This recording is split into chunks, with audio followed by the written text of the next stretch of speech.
संयुक्त महाराष्ट्राच्या लढ्यात ज्या 106 हुतात्म्यांचं बलिदान झालं त्या सर्व 106 हुतात्म्यांना आणि 5 वर्ष संयुक्त महाराष्ट्राचा लढा लढवणारे आत्रे, डांगे, SM, उद्धवराव पाटील असतील, बहादूर गायकवाड असतील, सर्व मोठे नेते आणि तमाम महाराष्ट्रातली जनता, शेतकरी, कामगार एक होऊन 5 वर्ष ही लढाई ज्या मराठी माणसांनी लढवली त्यांना मनपूर्वक अभिवादन.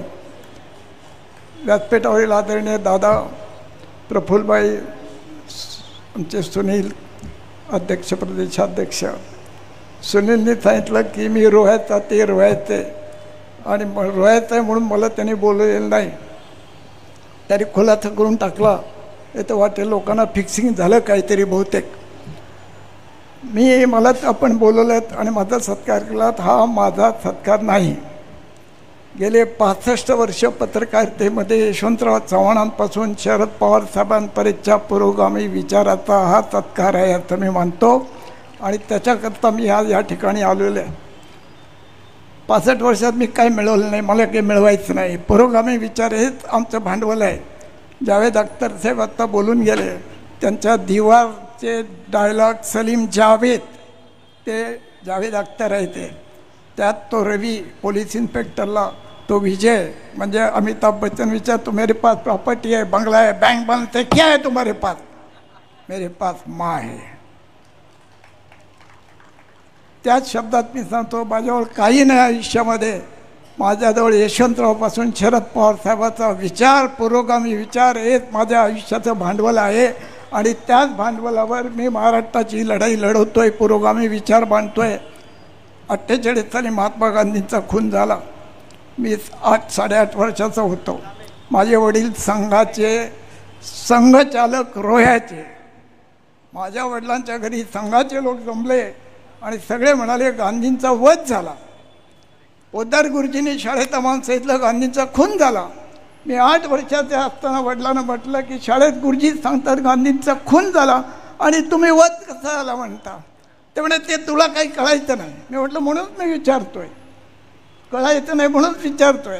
पण संघाचे सगळे लोक गांधींच्या खुनाला वध समजत होते. आजही ते वध समजतात. त्यामुळे त्या वाटेला भावे असून मी कधीही गेलो नाही आणि जाणारही नाही आणि त्याचा हा सत्कार आहे असं मी समजतो. काल 30 एप्रिल 65 वर्ष मी मागे गेलो आणि 6:30 वाजता शिवाजी पार्कची आठवण झाली. पंडित जवाहरलाल नेहरू आणि यशवंतराव चव्हाणांची ती लाखोची सभा, ते यशवंतरावांचं भाषण, ते पंडितजीचं भाषण आणि यशवंतराव भाषणाच्या शेवटी म्हणाले पंडितजी महाराष्ट्राचं राज्य तुम्ही आमच्या झोळीत टाकलं असलं तरी हा महाराष्ट्र उद्या हिमालयावर संकट आलं तर सह्याद्री धावून जाईल. महाराष्ट्राची फिकीर करणार नाही.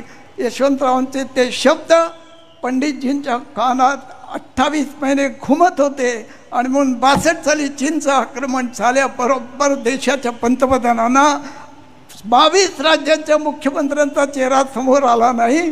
संरक्षण मंत्री म्हणून चेहरा समोर आला तो यशवंतराव चव्हाण साहेबांचा समोर आला आणि संरक्षण मंत्री म्हणून यशवंतराव चव्हाण गेले आणि ताबडतोब चीनने सीजफायर केलं, युद्धबंदी केली. दुसऱ्या दिवशीच्या सभेमध्ये वाजपेयी स्वतः आले होते. चव्हाण साहेबांचं भाषण ऐकायला. चव्हाण साहेब म्हणाले चीन चीन असेल, भारत प्राचीन आहे. त्यांच्या त्या एका शब्दाने वाजपेयी प्रभावित झाले होते. तेव्हा अशा चव्हाण साहेबांचा मला स्नेह लाभला. त्यांच्याबरोबर प्रवास करता आला, त्यांच्याबरोबर चर्चा करता आल्या. नांदेडला गेलो, उजनीच्या उद्घाटनाला गेलो. तो इतिहास मी सांगत नाही, फक्त एकच माणूस म्हणून साहेब किती मोठे होते. ते राहत होते एक रेसकोर्सला. मागे अशी मोसंब्याची बाग आहे होती त्यावेळी आणि आले संध्याकाळी की वेताच्या खुर्च्यांवर बसायचे आणि वेणुताई चहा करून द्यायचे.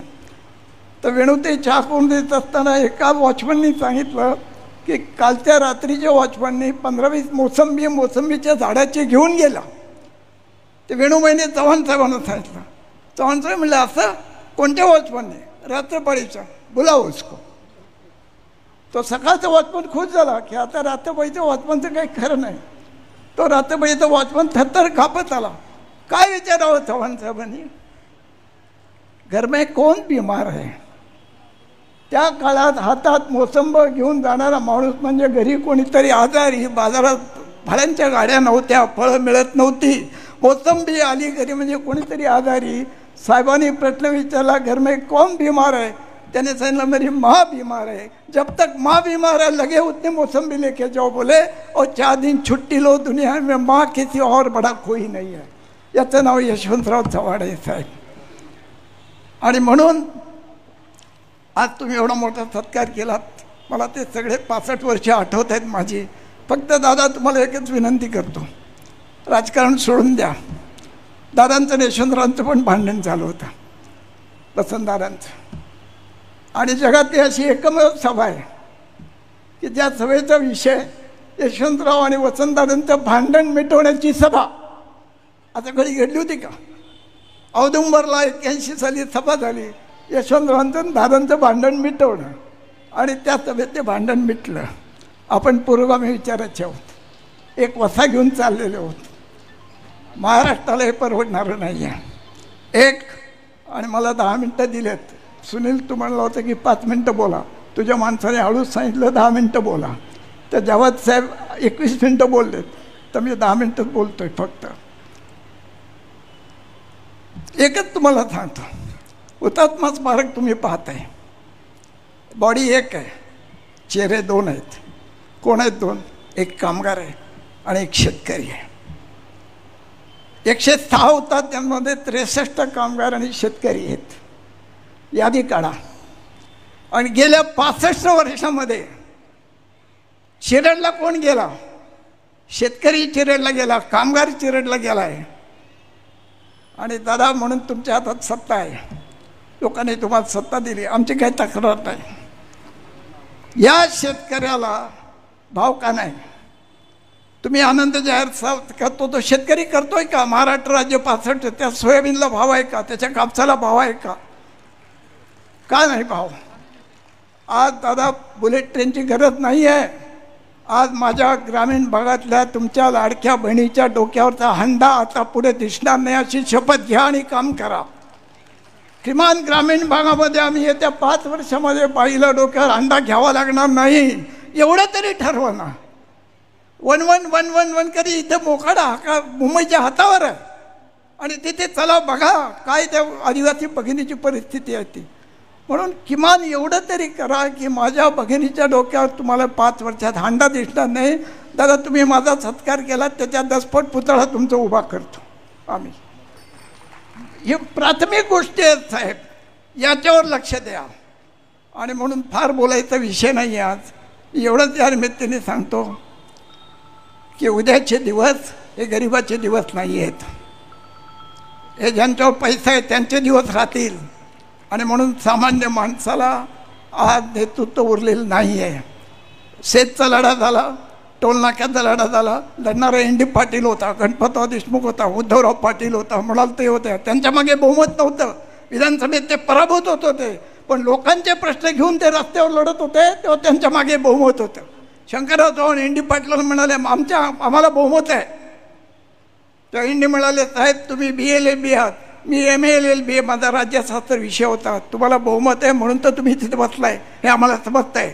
पण आम्ही लोकांचे प्रश्न घेऊन जेव्हा लढतो तेव्हा आमच्या मागे बहुमत असतं, ते आम्हाला मत देत नाहीत, आमचा पराभव करतात, आम्ही निवडून येत नाही, आम्हाला त्याची फिकीर नाही.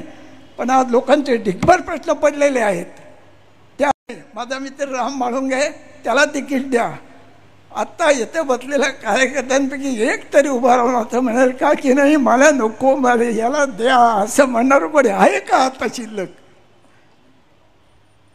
त्यांचा मुलगा आहे तो, आणि तो सुनील हा माझ्या गावचा, आणि मी चिंतामणराव देशमुखांच्या गावचा. आणि चिंतामणराव देशमुखांनी संयुक्त महाराष्ट्रासाठी राजीनामा दिलेले चिंतामणराव आमच्या गावचे. ही अशी पुरोगामी परंपरा आहे महाराष्ट्राची. आणि त्या यशवंतरावांपासून मी जे काही शिकलो त्यामुळे आज मी उभा आहे, त्यामुळे मी आज बोलतोय. त्यांच्या जन्मशताब्दी वर्षात महाराष्ट्रात मी 116 भाषणं दिली माझ्या खर्चाने. ते सांगण्यासारखी गोष्ट नाही आहे. त्यात काय पुशारकी नाही आहे. अमेरिकेत 6 व्याख्यानं झाली. शिकागोला जिथे विवेकानंदांचं व्याख्यान झालं तिथे विवेकानंदांनी यशवंतरावांचा फोटो ठेवून तुडुंब गर्दीमध्ये यशवंतरावांचं उभं केलं त्यांच्यासमोर.